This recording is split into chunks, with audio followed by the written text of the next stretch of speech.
Welcome to episode 12 of the single player demo of Orb and Crown. We left off from last turn, getting prepared to try to strengthen the position of Thrangren and Moradon against this incursion by Guatenheim, which doesn't look too much of a problem at this stage, quite honestly. I think I mentioned before that this has happened in a previous game, and they caused a lot of devastation, but this one doesn't seem to be as bad. And but I still will upgrade Thrangren's goodness, I can't speak, to get a level of weapons, which will help them in the coming battles. Now down here, can do a little bit of damage to the giants there. Possibly not enough. I'll just keep on moving back and just to delay them a bit at this point. These heroes from Thrangren are, if they're able to get to their full potential, are very powerful units, but these guys won't, because guaranteed that Guatenheim will have surrendered before they get to a full level of magic and so forth. That's fine. I'm going to be biding my time a bit here anyway.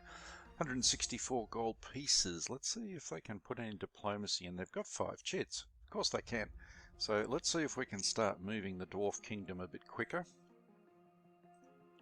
And that will help the gold piece production quite a bit. And the other one, it's a toss-up. There's a few that they could choose from. Sea Princess is good if you want to get more naval action and a reasonably strong navy on side. Teldori will allow you to get more gold pieces. They're quite a strong unit, but they're a strong army, I should say, but they're quite a long way away from most of the action. Danevirk is the one that I'll go for. They are mostly a naval or maritime power just to the south of the Angford. So you can see there's Danevirk down here. They are in fact a Viking colony from many years ago that has sort of changed its allegiance from the culture of the Vikings to that of Angford, but it's still in the throes of both, and they have long ships rather than warships. Okay, over to the Ancients. 325 gold pieces.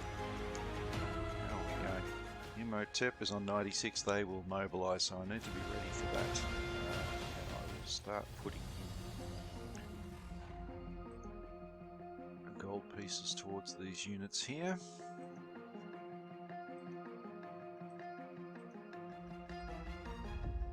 May I upgrade? Probably not, no. Alright, so the ships that were out over this area,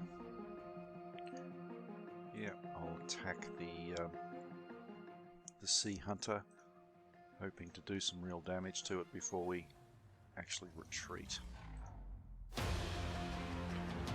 I'll come down around here. If there's a threat, I'll go down to the further south on the way back home to the ancient lands. 255 gold pieces, still enough to get some more research, and this time we'll put it into weapons. So I'm getting close to my maximum of 1750 at this point. Malkan's attack will continue against Wretched. Continue to hurt. But there is no gain without pain, someone once told me. I'm not sure that's true, but anyway, in this case, definitely.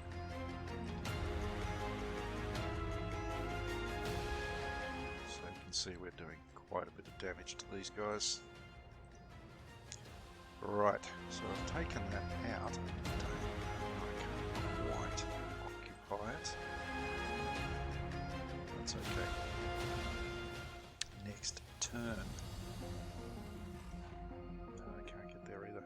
Alright, so Wretched will fall next turn. Even if they put something in there, they won't have any entrenchment and will be surrounded. Now you'll see that there's these red hexes here, and there is a message that Anazaxta and Shezarin, this is their attack zone. Now those two are dragons that are the offspring of Imrith. We saw a message about Imrith attacking. That wasn't actually attacking the allies, it was attacking the adversaries on the other side of the mountain. She wasn't bribed by them, and they tempted her and they upset her, and so she attacked them. But anyway, her offspring will attack anything that's within 1 hex of Wretched Castle, which means that those 3 units that I've got in there could be hit. So we'll just have to wait and see if that actually happens. 276 gold pieces, and I need to make sure that diplomacy is right. It's pretty good, and I think it might be time to put in a bit more research. Marching formation is good, and I will go with range weapons. Not there yet. Okay, let's do that. 176 left. I will go for espionage, so catch up a little bit on what I've been missing out on with research. And over to the Tribal League, and as I said, the weather is not going to allow me. I could attack. There's no rain in Xantu, but it will slow me down on this side of the mountain range, and I need the speed to be able to get through quickly. So I'll just leave off on that attack for now. 205 gold pieces. I'm going to start putting research into sea warfare and building up the navies of Tribal League. The strategic side of things. Chinois. I forgot about these guys. So what often happens is that the AI is building up its forces to attack. It gets to attack them while Chinois is not ready. So in this case, they've mobilized. Chinois has mobilized quicker, so I'll be able to actually build up a little bit of resistance to the Golden Carnate. I don't think I'll be able to stop them, but resistance would be good to do anyway. Get a bit of entrenchment, a bit of extra morale. So at the moment they've got an entrenchment of 6 here, they've got 2 there, 2 there. I think I'll give up Monokoi and move down back towards the capital. I think I'll also give up Okar and move down towards the capital. My goal will be to delay, not to actually defeat at this point. If I get Sanai on board as well, so Sanai being here, if I can get them on board as well, that will make it even better. So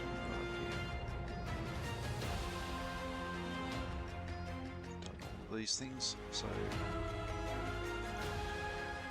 that's it. Okay, let's end the turn.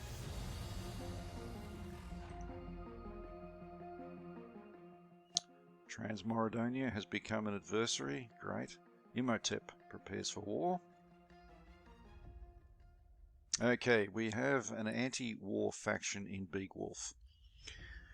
Although they have mobilized and agreed to join us in the war, there is a powerful faction in the Beegwolf Council that prefers that the elves stay out of it.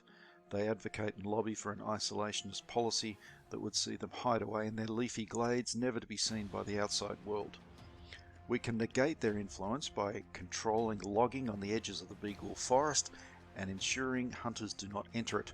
Also, those more entrepreneurial spirits will have to be turned away from the riches that the forest provides through its herbs and other things of a more magical nature. This will cost us 15 gold pieces per turn in trade. We would have to return a small part of the forest, 3 hexes, which will cause the timber mill northeast of Huntington to reduce its output. Will you agree to these things and negate the effects of the anti-war faction or not? So looking at the notes, that tells us that the effects of the anti-war faction are to reduce the morale of Beegwolf units and their strength through desertions. In the next update, they don't actually affect the strength, just the morale. But for this version, they do both.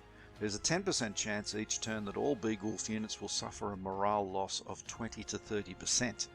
Okay, so 10% doesn't seem like a lot, but it seems to happen more than 1 in 10 times, so it's worth keeping that in mind.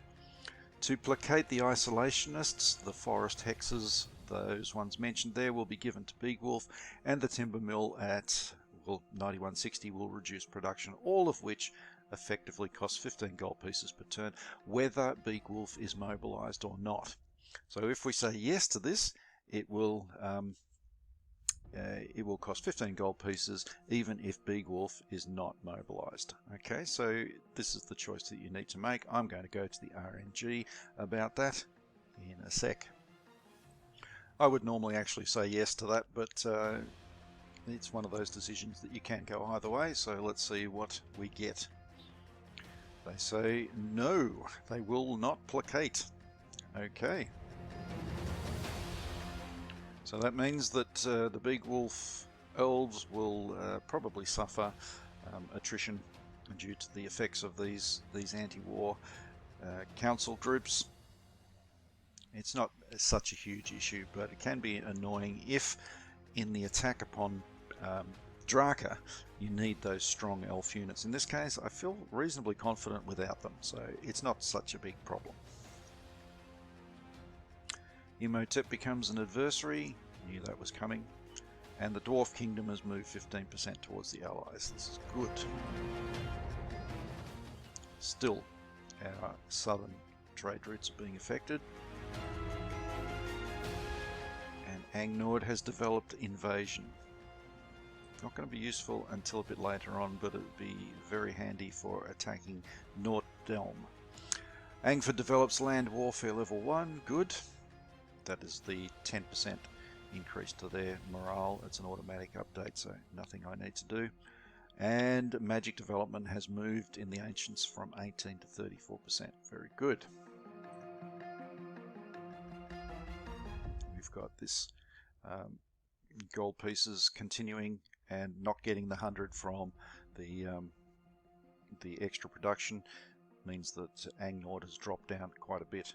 Ancients are coming up, so is Molkan and Tribal League, albeit at a small increment.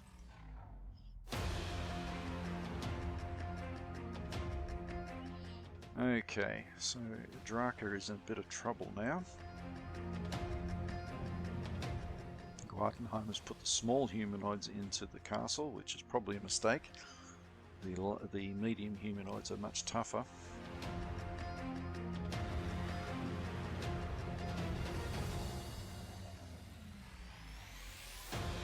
Okay, I really think that Draka is going to fall fairly easily, well, comparatively easily anyway. Okay. As is his wont, he's taken out the weakest unit within range, and that means that the Giants of Maelstrom have been defeated. Whoa! That's nasty. Oh, ouch. Okay, so the Viking fleet has found a target. Oh, and so have the Vikings down in the south. Well, we can deal with them. And now Gleitenheim is attacking Thrangren. That's going to be a mistake. That forest is a magical forest, and the denizens of it do not like being invaded.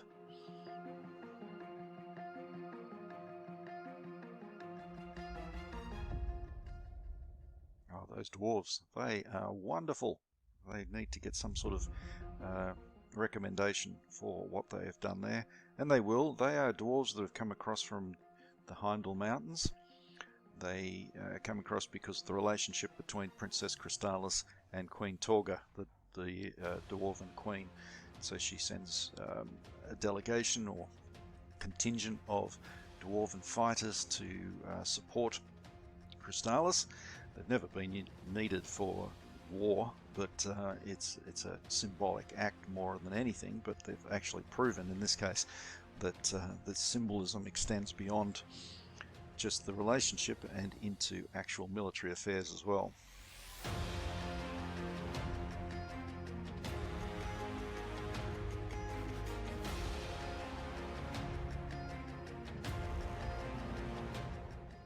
Okay, that's the end of the turn.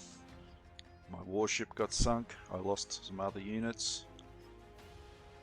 I lost some settlements.